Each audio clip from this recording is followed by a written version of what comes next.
Yesterday, another airport Karen, who's been nicknamed Crazy Plane Lady, issued what appeared to be an apology for an incident that happened on American Airlines flight number 1009, which was supposed to go from Dallas to Orlando on July the 2nd. Now, I'm not going to play the video here because I'm sure most of you have already seen it.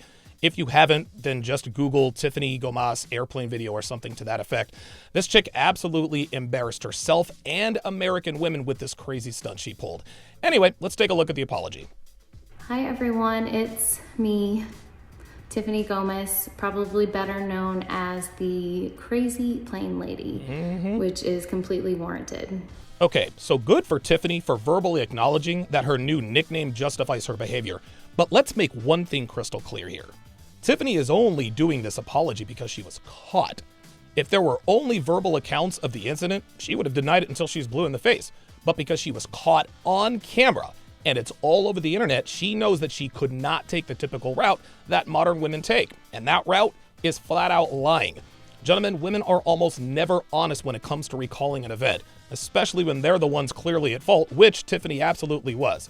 The only reason she's agreeing with her nickname is because everybody saw how she acted and she knew that there was no getting away from it. As you know, I have been unwilling to speak on the viral video, but I do finally feel that it's time.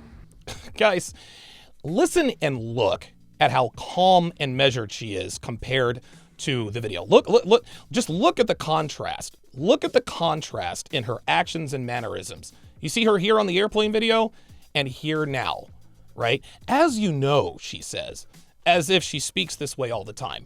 Gentlemen, this video shows us that she is the typical, impulsive, entitled, potty-mouthed American woman who's never been told no in her life.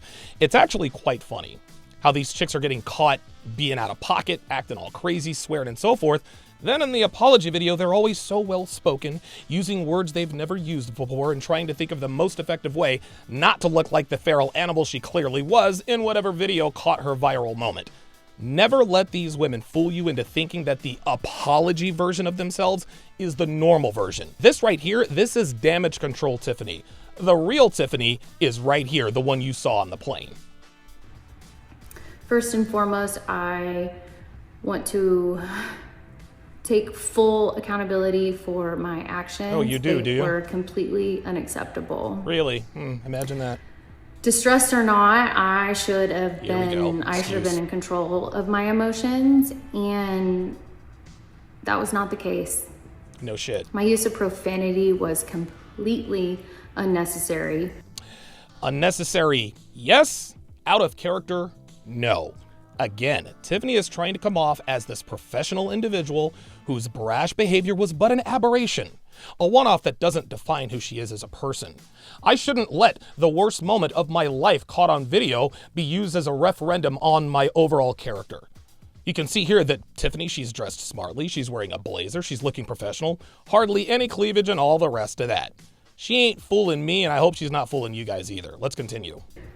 And I want to apologize to everyone on that plane, especially those that had children aboard. Oh, good God. Can't imagine going through that. Here we go. And trying to explain to your kid what in the world just happened. This is something I positively loathe in today's culture, and that's this fake concern we have for children. The people who squawk about, what about the children, or OMG, children shouldn't be exposed to this, are the very same people who let their kids play video games that feature violence, prostitution, and drugs while watching Family Guy. Tiffany doesn't give a damn about anyone but herself, least of all children that don't belong to her. The only reason she's apologizing to the kids' parents is because it's the standard operating procedure when it comes to damage control. Acknowledge your mistake? Check. Take accountability? Check. Apologize? Check. Talk about the impact on the children? Check. But parents won't have to struggle to explain to their kids what happened. All that really needs to be explained is that an entitled American woman who's never been told no before because she's attractive, lost her mind, broke the law, and got kicked off a plane. Not complicated at all. We all have our bad moments, some far worse than others. Yeah. And mine happened to be caught on camera for the whole world to see multiple times. Cry me a river. And right on cue, it's just like I said, she comes with the, we all have bad moments and mine just happened to be caught on camera. No, Tiffany, this is exactly who you are. This is exactly who you all are. Anytime we as a people find out about anyone doing anything we find to be morally reprehensible or wrong, there's always a small group of people that ask this very good question. Is this the first time he or she has done this, or the first time he or she's been caught? Make no mistake, gentlemen, this is not Tiffany's first run-in with flight attendants. I can guarantee you she's probably had other minor tiffs here and there on various flights. How do I know? I don't. But given how quickly she escalated this situation, I think it's a safe assumption to say that she's the passenger who's always a little bit difficult. You frequent flyers know exactly what I'm talking about. There's always that one passenger who's hassling the lady at the front desk about something stupid right before boarding. She's the passenger who uses the restroom during the flight attendant's required safety message, then acts all scandalized that they have to start over again when she takes her seat. She's the passenger who requires just a little bit more attention from the staff because she's always complaining about something. Tiffany was told no one too many times than she's used to, and she flipped out instantly. So no, Miss Gomas, this isn't a one-off or an aberration or something out of character. This is exactly who you are all the time. And I'd be willing to bet that if a camera crew followed you around 24/7 without your knowledge, we would not be surprised at this plane incident at all. Sorry. Trying not to sound like good God, Tiffany. Does this chick really expect us to believe that she's actually on the verge of tears? Law number 22 of the 49 Laws of Sharp discusses this phenomenon directly. Take a look. Law 22. Her tears are never genuine unless she is crying alone. Women cry for many reasons, but it's almost never because they are feeling some sort of negative emotion. Women primarily use their tears to manipulate the people around them. Co-workers, friends, family members, anyone and everyone she knows will be privy to her waterworks displays. She might be trying to sway an opinion, she might be trying to avoid negative consequences for something she's done or trying to do, or she might be trying to get you to loosen your stringent demands. It could be anything. If she is crying alone, meaning that she thinks nobody is watching, then her tears are as genuine as her Jezebel spirit. But if she has an audience of even one person, regardless of age on either end, she is crying crocodile tears. The tears from modern women, gentlemen, are almost always crocodile tears when there are people around. It could be your boyfriend, could be your sister, could be your mother, hell, it could even be your kid. A woman's tears are never genuine unless she is crying alone. Never forget that. If you want the other 48 laws, go to tsracademy.com and pick up your copy today. Well, it has been really comical for everyone, and I have highly enjoyed so many of the memes. Stop the cap. No, you haven't. You're embarrassed by them. And like most spoiled women who get embarrassed, you fake smile and try to laugh it off and tell everyone, hey, I think it's funny too, in this feeble, transparent attempt at getting people to stop. Her embarrassment is actually akin to Megan Rapinoe's embarrassment at the World Cup about a week ago. So many people were puzzled as to why Rapinoe smiled after shanking a penalty kick. She was embarrassed. That's why. Think Nick Anderson missing 4 free throws in a row in the '95 NBA Finals. Dude was a sharpshooter and like a 90% free throw shooter and bricked 4 in a row, which ended up costing the Magic the game and ultimately the series. After he missed a second or third in a row, Anderson smiled because he was embarrassed. You're not enjoying these memes, Tiffany. Stop lying. On the flip side, it is very invasive and unkind. And this is where Tiffany appears to have been red-pilled. You see, men understand that our actions have consequences. The reason for this is because the world wastes no time in taking corrective action against men who screw up like this.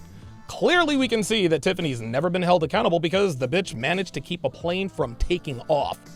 Then she says the memes and videos are invasive and unkind. Yep, they absolutely are. But just like the moniker crazy plane lady is warranted, so is the reaction to your behavior. She should have thought about this when she was on her rant. And this, again, shows that women almost never think about the consequences of their actions. They just act on impulse and emotion and think, I'll just figure it all out later, fully expecting things to blow over without any consequences. Well, when you act like an idiot on an airplane, this is what happens. People are going to have invasive and unkind narrative just like you were invasive and unkind on that plane. You made your bed, Miss Gomas, and now you've got to sleep in it. And I don't know what I would do without the love and support of my friends and family. They are loyal to a fault, and I don't know what I did to deserve them. Sorry, y'all. Oh, stop it. I hope that I can use this experience and do a little bit of good in the world, and that is what I intend to do. I hope that you guys can accept my apology and I can begin to move on with my life. Gentlemen, I want you to understand something very, very clearly. There is a huge difference between apologizing and saying, I'm sorry. Now, sometimes an apology can include the words, I'm sorry. But unless the person actually says, I'm sorry, they are never sorry. Tiffany never said the word sorry when addressing the situation. Yes, she said, sorry, I'm trying not to sound like Minnie Mouse, when she was trying to make us think that she was crying to gain sympathy points. No one should need a script to apologize for acting the way she did. She should just speak from the heart. The only problem with that is that she's not sorry, which is exactly why her handlers told her to use a script. Think Ryan Leaf's apology to that reporter he damn near killed in the locker room. Misdirected my anger after the Kansas City game. I was extremely disappointed in my performance, and I let it show. So sorry if that sounded kind of rehearsed. Now, fortunately for Tiffany, the world has a very short attention span. In a few short weeks, no one will remember the story or who she is for that matter. But let me tie this into the dating world and stay with me here. Tiffany and so many older women like her continue to dispel this myth that older women are better, that they're more chill and don't play games, and that they're more mature and easier to deal with. This 38-year-old woman straight up acted like a toddler. What this proves is something that I've been saying for years, and that is that women never stop maturing until they start paying for their own drinks at the bar. We can all see that Miss Gomas here is quite attractive, and likely has been for a while. She likely started getting male attention in her mid to late teens. When women find out that men are sexually attracted to them, they stop maturing immediately. Why? Because today's culture tells young women that their sexuality is literally all they need to live a good life. Why learn to cook and clean if men are going to date you anyway? Why develop a decent personality when men put up with your nonsense no matter how you act? This is what's happened to Tiffany. She's a 17-year-old trapped in the body of a 38-year-old who doesn't realize she's hit the wall yet because men continue to... And when women get sexual attention from men, they think they can do and say whatever they want, even on a plane carrying hundreds of passengers post 9/11. Also keep this in mind. Her pretty privilege and her race most definitely saved her. She was only cited with criminal trespassing. Had she been black, or a man, or a black man, they'd have tased her and thrown her ass in jail like they should have. But because she's a pretty white woman in America, she literally got off with a slap on the wrist, if that. And my guess is that she probably got flight credit from American Airlines because she didn't make the flight. In the end, this is another example of American white women being able to get away with things that most people aren't. This is what makes them dangerous. Why else do you think they act with such brazenness in these situations? Mia Ponsetto, the Soho Karen who falsely accused a black teenager of stealing her phone and then attacked him, was able to plead down to a misdemeanor. She falsely accused a kid of a crime, then assaulted him, and then got a slap on the wrist. Well, because she wasn't properly held accountable for that fiasco, she escalated to driving drunk, resisting arrest, and assaulting police officers. Courtney Taylor is another prime example. Courtney was never arrested for the litany of domestic violence crimes she committed, including one that was caught on camera. You can see here that she is literally assaulting her boyfriend. But was she arrested? No. And just like Soho Karen, she escalated her criminal activity too. But this time, it was much more serious, as Miss Taylor has been accused of ending the life of her boyfriend. Had Courtney been properly held accountable for the crime she committed before the homicide, her boyfriend might be alive today. So now we have the crazy plane lady, who despite having committed multiple crimes on an airplane, which could be federal crimes, gets cited with criminal trespassing? Gentlemen, this is how criminal Karens are made. It is the American justice system, from the cops to the district attorneys to the judges and everyone in between, that are responsible for the way these women act. Our justice system creates these criminal Karens and then enables them by allowing them to get away with serious crimes. You don't think Tiffany here was aware of Soho Karen essentially getting off for what she did? You don't think she was aware of the fact that Courtney Taylor was able to travel for 5 months after she allegedly ended the life of her boyfriend? This is why these incidents continue to happen, guys. And if our justice system doesn't do anything about this soon, we're going to start seeing more and more criminal Karens committing more and more serious crimes. Now, what's next for Tiffany Gomas? I'm not sure, and I don't care. But let's hope she's learned her lesson, because it's clear that Soho Karen and Courtney Taylor didn't until it was far too late. Drop me a super thanks if you like this format. If you liked the video, give me a thumbs up. If you really liked it, subscribe to the channel. If there's someone you think would enjoy this video, share it with them. Thanks for watching.